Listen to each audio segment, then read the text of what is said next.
You know, it's in the light, and in fact, peace, order, and protection, that's delightful, right? So that's in the light. And remember a couple of weeks back when I said God knows our frame? He knows how we're fragile, he knows that we're weak, and he also knows how we work best, right? To combat this, he made the commandments out of love to protect us. He knows how we feel when we get lied to, when we get betrayed, when someone steals something that isn't theirs, or when even somebody in our family was murdered, right? He knows how we feel, which is why the commandments are there. It doesn't feel good, and he's trying to protect us. He's trying to keep our emotions safe, all right? The other thing is that those who might be involved in ministry or in the church, it's especially dangerous for them, even if they hold the position. Because if our love and our obedience for God grows cold, we don't just harm ourselves, but we harm everyone around us. So if I'm walking into sin, and I think that I can love God and love the world, I can't. And if I'm choosing the world and I'm trying to balance that out, it's not going to only affect how much spiritual blessings that I can inherit, but as much as I get to pour out into you guys too, and how much that I get to connect with you and build relationships with you and being intentional about all that stuff. It affects it all. And in return, you are being spiritually, the devil is spiritually stealing you away from what you could get because you're hanging around someone like me who's loving the world. All right, so I don't know if that made any sense, but it's essentially you can't love the world and you can't love God. You know, you have to pick one, and it affects everyone around you and the church if you love the devil at the same time trying to love God. All right, so the reason the commandments are here is because we are centered around love, and that's where it starts. Okay, so commandments aren't just rules, but rather something set in place so we can refrain from trying to hurt each other first of all, and we don't want to keep each other from spiritual growth. All right, that's why the first and second commandments revolve around love. Point number 3, love the fact that we will overcome the world. All right, 1 John verses 4-5 says, "For whatever is born of God overcomes the world, and this is the victory that has overcome the world, our faith. Who is he who overcomes the world but he who believes that Jesus is the Son of God?" And just some history from that. In John's day, the religious leaders set all these rules and regulations of the scribes and Pharisees. And Jesus said they were heavy burdens. To follow all those rules, it was a heavy burden.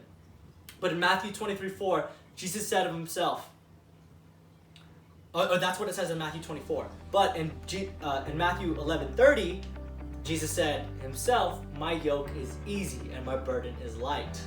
You know, Jesus is saying, if you love me and my people, you will walk in obedience.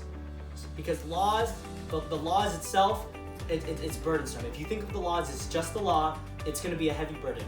But if you first go after Jesus and you seek after his kingdoms, all these things will fall under it, and that deals with the commandments. Okay, so his burden is light, and that's why you want to pursue Jesus first. Okay, John's not trying to say obedience is an easy thing, because if that was the case, then he acknowledges that we're all just going to sin. Oh no, we would never sin at all. If obedience was an easy thing, we would never sin at all. But he acknowledges that we all commit sin in 1 John 1:8. And just to remind you, it says, if we say that we have no sin, we deceive ourselves and the truth is not in us. Okay? He knows obedience is difficult. But guess what? I have good news. Super good news to tell you. If you are saved, if you believe in Jesus the Messiah today, your spirit is in Jesus, and that means he abides into you. You know, think about that. If you believe in Jesus, you're not alone. He is with you. He is in you. You know, you are him. What that means is that you can overcome anything. It's a victory that overcomes the world, the fact that you believe in Jesus. He went into the desert, 40 days of temptations, 40 days, 40 nights, and he overcame that. If he overcame those trials and tribulations, so can you, because you have the Spirit in you right now. You know, even if you think to yourself, I can't overcome my addictions, I can't overcome my challenges, I can't overcome this. No. Well, that's true. You can't. But you have Jesus in you right now, today, in this moment, if you are saved. So you can overcome the world. And how are you going to do that? Through faith. You're going to walk by faith. You're going to live by faith. And you're going to pray about his faith, that he is going to do a drastic, miraculous work in your life to be free, to be set free. And that's your faith. And that's how you're going to overcome the world today, okay? So you must have that faith that's going to bring you out of those challenges and truly believe that faith. Faith does not merely limit to belief, but faith means we confide in, we commit to, and we entrust in God. You're going to have tribulation in your life, and some days you're going to feel like you can't get through that tribulation. When life is just so blatant in your face, you're going to feel like you're not going to be able to overcome that. But this is a promise for Jesus. This is a promise. He says, be of good cheer, I have overcome the world. John 16, verse 33. Rejoice and have faith in Jesus Christ. Be of good cheer because we too will overcome the world, okay? We're gonna make it out. So point number 3, love the fact that we will overcome the world. So just to wrap up, guys, my 3 points, if you don't remember: love starts in the family. The commandments are centered around love, and love the fact that we will overcome the world, okay? We can get through all of this. We just need to have faith. We need to follow his commandments, and by doing that, we're gonna walk in the light. Okay, seek after Jesus and his kingdom first, and he's gonna pull you through. He's never failed us. He's never let us down. Jesus is our hero. And today, if you believe that, no matter what we're going through, despite this pandemic, despite this coronavirus, we just need to have faith that he's gonna bring us through it. And by doing that, we're gonna love others, we're gonna love Jesus, and we're gonna follow his commandments today. Okay? So let's just pray.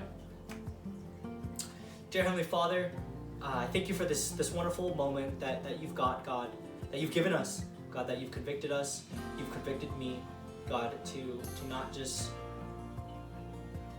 think and hear it from one ear out to the next, that we just have to love you and love others, God, but truly mean that today, God, that you can teach us how to love, God, and you can teach us how to be disciplined enough to listen to your commandments, because you only want the best interest in us, God.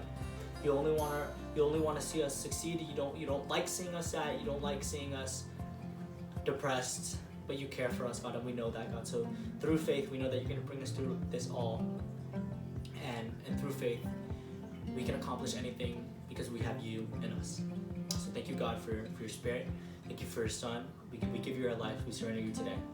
In your almighty name.